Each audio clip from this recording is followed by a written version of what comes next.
Hello everyone, through this video I am going to make you understand the concept of trial balance, and this is part 1 of the topic, and the topic will continue as part 2 trial balance.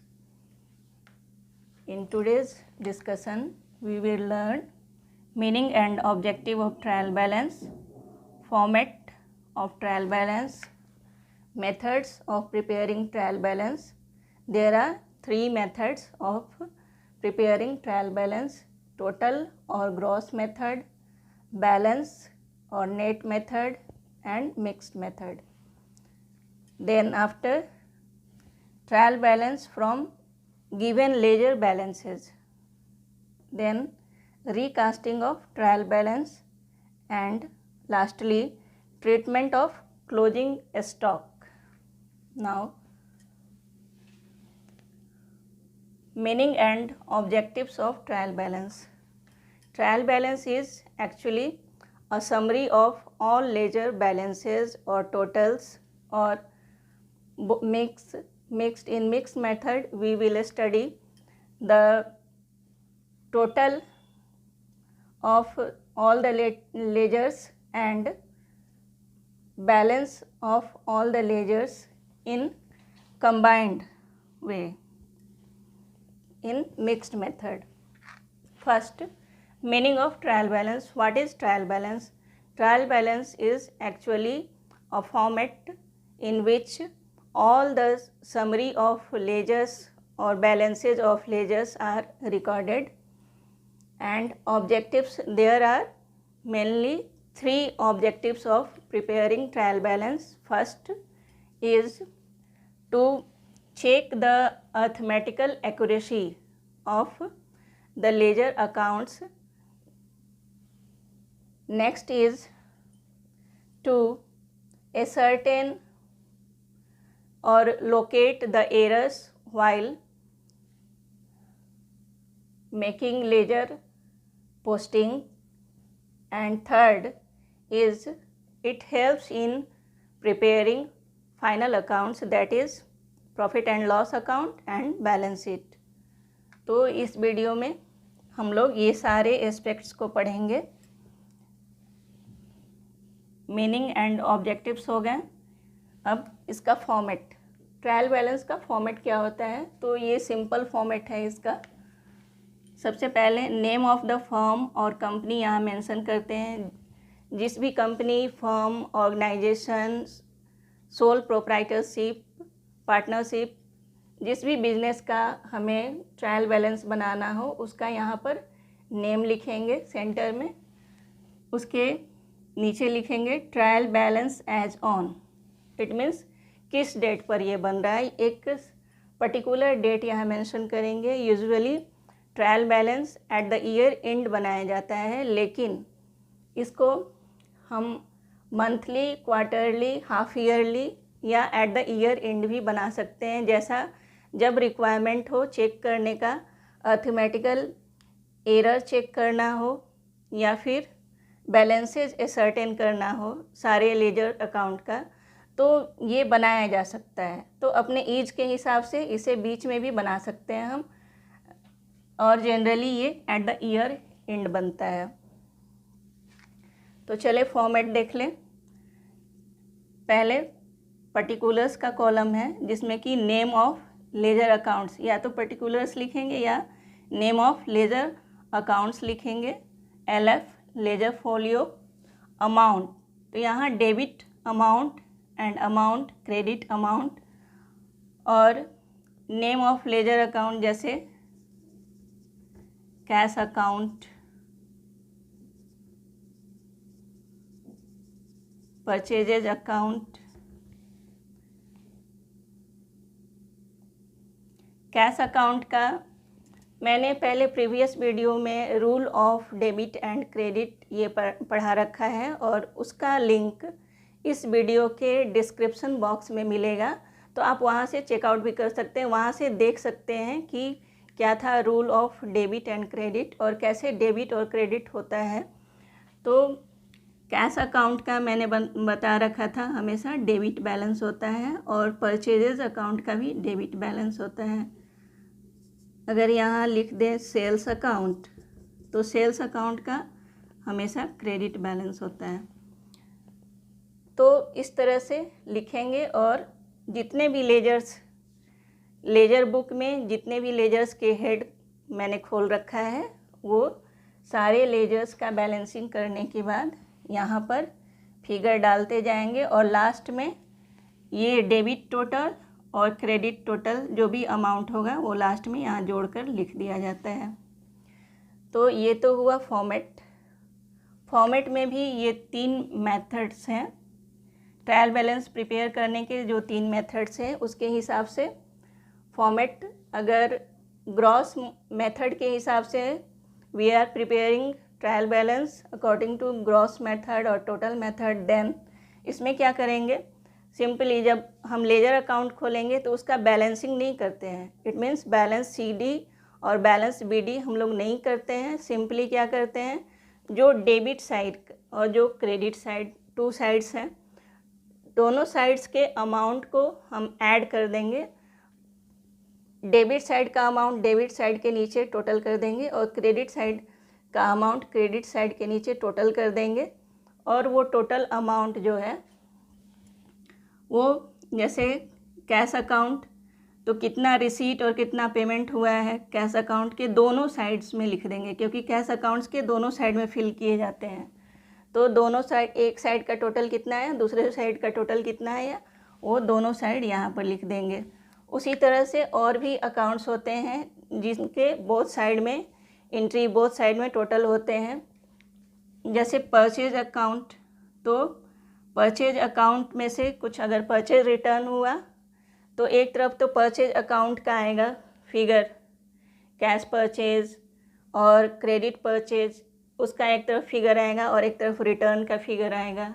तो most obvious है कि अगर total का total माल मैंने return नहीं किया है तो रिटर्न वाला फिगर कम होगा और जो टोटल गुड्स का जो परचेजेस का फिगर है वो अधिक होगा। लेकिन अगर टोटल मेथड से हम ट्रायल बैलेंस बना रहे हैं तो दोनों साइड मुझे फिल करना है, डेबिट का भी साइड और क्रेडिट का भी साइड, तो दोनों साइड फिल हो जाएगा।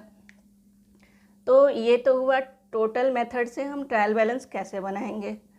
और बैलेंस या नेट मेथड से ट्रायल बैलेंस कैसे बनता है, तो मैंने लेजर में बैलेंसिंग सिखाया था, जिसमें कि बैलेंस CD और बैलेंस BD सिखाया था। तो वो जो बैलेंस BD वाला फिगर है, उसी बैलेंस BD को हम लोग यहाँ पर देखते हैं बुक में। इसमें ट्रायल बैलेंस बनाते समय बैलेंस BD किस साइड आया है, क्या वो डेबिट साइड BD बन के गया है या क्रेडिट साइड BD बन कर गया है। अगर वो डेबिट साइड में BD बन कर गया है, then it means that particular ledger account have a debit balance, and if the BD figure is on credit side, then that particular ledger account have a credit balance। तो उसी हिसाब से फिर हम लोग इसमें डेबिट बैलेंस क्रेडिट बैलेंस यहाँ पर डाल देंगे और लास्ट में टोटलिंग कर देंगे। तो ये हुआ बैलेंस और नेट मेथड। और मिक्स मेथड का यहाँ पर मैंने फॉर्मेट बना रखा है। तो इसमें सिंपली इसमें कुछ नहीं है, एक तो टोटल मेथड मैंने जो बतलाया और एक बैलेंस मेथड जो कि मैंने बतलाया बैलेंस BD वाला। तो वो दोनों मेथड का फिगर अकाउंट नेम डालेंगे और यहाँ पर फिगर डालते जाएंगे और लास्ट में टोटलिंग कर लेंगे। तो ये मेरा मिक्स्ड मेथड से ट्रायल बैलेंस तैयार हो जाएगा।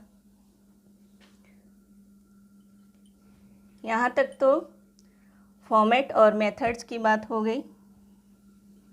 इसके आगे कभी कभी क्वेश्चंस में क्या होता है कि जर्नल एंट्री करके और लेजर पोस्टिंग करने को नहीं होता है, उसमें डायरेक्ट बैलेंस ही दे दिया गया रहता है क्वेश्चन में। तो हम कैसे पता करेंगे कि कोई एक सर्टेन अकाउंट है तो उसका डेबिट बैलेंस होता है या क्रेडिट बैलेंस होता है। तो मैंने इस वीडियो के शुरू में ही बोल रखा है कि डेबिट और क्रेडिट का रूल है, गोल्डन रूल्स हैं, जो कि मेरे प्रीवियस वीडियो में मैंने एक्सप्लेन किया है। तो उसी रूल के हिसाब से हम असर्टेन करते हैं कि whether the account have a debit balance और क्रेडिट बैलेंस। तो उस रूल के हिसाब से, जो modern rule of debit and credit है, उसके हिसाब से क्या है,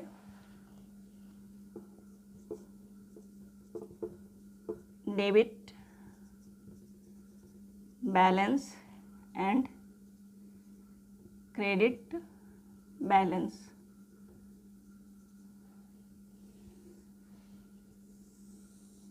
जितने भी ऑल एसेट्स, जितने एसेट्स होते हैं will have a debit balance और all liabilities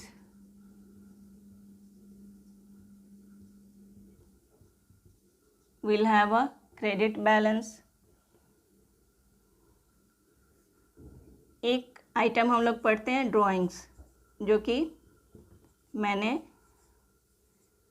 पहले अकाउंटिंग टर्म्स वाला जो वीडियो था उसमें एक्सप्लेन किया था कि व्हाट इज़ ड्राइंग्स। तो ये ड्राइंग्स जो है एसेट्स है, क्योंकि एसेट्स, और ये कैसा एसेट्स है, ये कैपिटल को कम करने वाला, कैपिटल बिजनेस के लिए लायबिलिटी है और कैपिटल में से ये अल्टीमेटली घटा दिया जाता है, तो ये कैपिटल को कम करता है। Capital liability, debit balance purchases,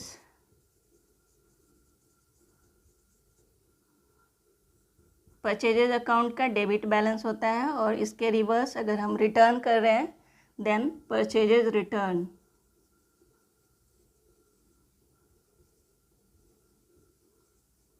returns account, इसका क्रेडिट बैलेंस होगा। Sales account will have a credit balance. Reverse to it is sales returns account will have a debit balance. Then all expenses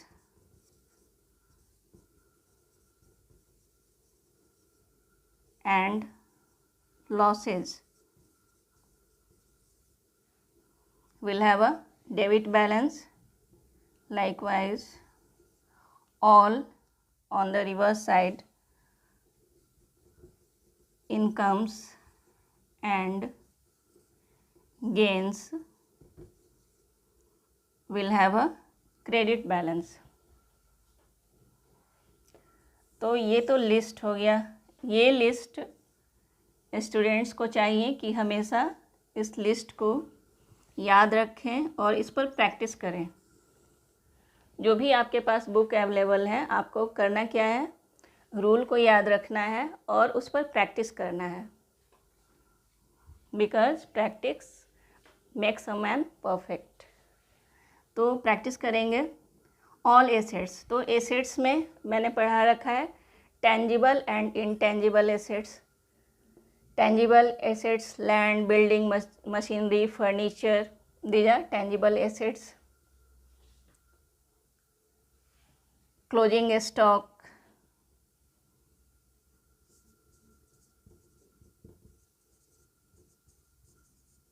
तो ये closing stock भी ये assets में आता है, tangible assets में।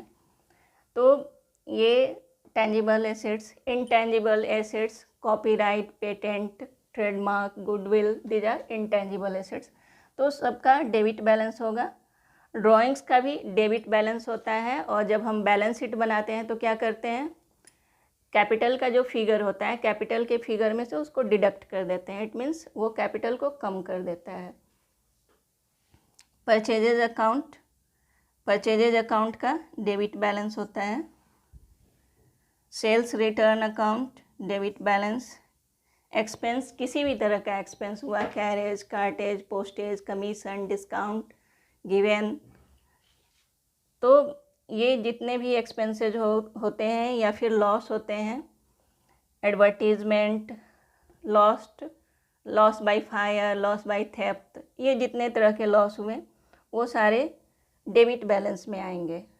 अब क्रेडिट बैलेंस में देख लें तो ऑल लायबिलिटीज़ जैसे इधर लायबिलिटीज़ में सन्ड्री क्रेडिटर्स और एसेट्स में सन्ड्री डेटर्स थे। तो लायबिलिटीज़ में sundry creditors, bills payable, bank overdraft, bank loan from different institutions, ये जितने तरह के लायबिलिटी हैं ये सारे लायबिलिटी आ गए। Capital is again a liability for the business. Purchase return, sales will have credit balance. All incomes and gains, कितने भी तरह के इनकम हो या गेन हो, इनकम जैसे commission received, discount received, professional fee received, जितने तरह के रिसीविंग जो कि इनकम रिसीविंग है वो हम क्रेडिट, उसका क्रेडिट बैलेंस होगा, और जो गेन होता है उसका भी क्रेडिट बैलेंस होता है। तो rule of debit and credit के हिसाब से इस चीज़ को, इस फॉर्मूला को हमें हमेशा याद रखना है। अकाउंटिंग सीखने और बनाने के लिए कुछ जो गोल्डन रूल्स थे और rule of debit and credit, ये हमें हमेशा याद रखना है। Now recasting of trial balance. तो रीकास्टिंग की ज़रूरत कब पड़ती है? सपोज़ क्वेश्चन में ट्रायल बैलेंस गिवन है, लेकिन वो जो गिवन ट्रायल बैलेंस है उसमें कुछ एरर्स हैं, कुछ त्रुटियां हैं। जैसे परचेजेज का डेबिट बैलेंस होता है तो उसका फिगर क्रेडिट बैलेंस साइड में लिख दिया गया है। सेल्स का क्रेडिट बैलेंस होता है तो उसका फिगर डेबिट बैलेंस साइड में लिख दिया गया है। डेटर्स, सन्ड्री डेटर्स का डेबिट बैलेंस होता है तो उसको क्रेडिट बैलेंस वाले में लिख दिया गया है। इस तरह की कुछ त्रुटियां आ गई हैं तो उसको रीकास्ट करते हैं। रीकास्ट मतलब उसको फिर से बनाते हैं, उसको सुधार कर बनाते हैं, तो उसी को रीकास्टिंग ऑफ ट्रायल बैलेंस कहते हैं। अब last topic is, for this video last topic is treatment of closing stock. Closing stock का कैसे ट्रीटमेंट करेंगे? तो सबसे पहले अगर क्लोजिंग स्टॉक सर्टेन कर दिया गया है at the date of preparation of the trial balance, then closing stock will be part of trial balance. Closing stock का फिगर ट्रायल बैलेंस में हम दिखाते हैं। अगर लेकिन क्लोजिंग स्टॉक का वैल्यूएशन अभी तक नहीं किया गया या उसका फिगर सर्टेन नहीं किया गया है, जिस दिन पर ट्रायल बैलेंस बन रहा है उस दिन नहीं अगर किया गया है, तो वैसे केस में क्या करेंगे? क्लोजिंग स्टॉक को ट्रायल बैलेंस के अंदर नहीं दिखाएंगे। तो ये तो था आज का concept and treatment of different accounting aspects, और इसका पार्ट 2, इसी वीडियो का पार्ट 2 कंटिन्यू होगा, जिसमें कि मैं बतलाऊंगी एरर्स कैसे होते हैं और ट्रायल बैलेंस बनाते समय कौन कौन से एरर्स होते हैं और उसको रेक्टिफाई कैसे करेंगे। क्योंकि ट्रायल बैलेंस जो है full proof of accuracy of account नहीं होता है। ट्रायल बैलेंस क्या है? एक अर्थमेटिकल चेक होता है, उसमें ये पता किया जाता है, ये हम सर्टेन कर लेते हैं कि जितने भी लेजर अकाउंट बने हैं वो लेजर अकाउंट मीन्स जनरल से लेजर जो है पोस्टिंग सही हुआ है, उसका अर्थमेटिकली उसको असर्टेन करते हैं, और किसी भी तरह का करेक्टनेस यहाँ से पता नहीं चलता है। इसको भी बनाया जाता है तो इसमें तरह तरह के एरर्स हो सकते हैं, एरर ऑफ ओमिशन, कमीशन, ये तरह के error.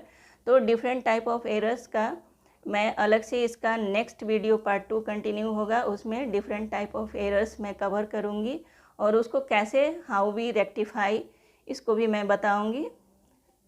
That's all for today.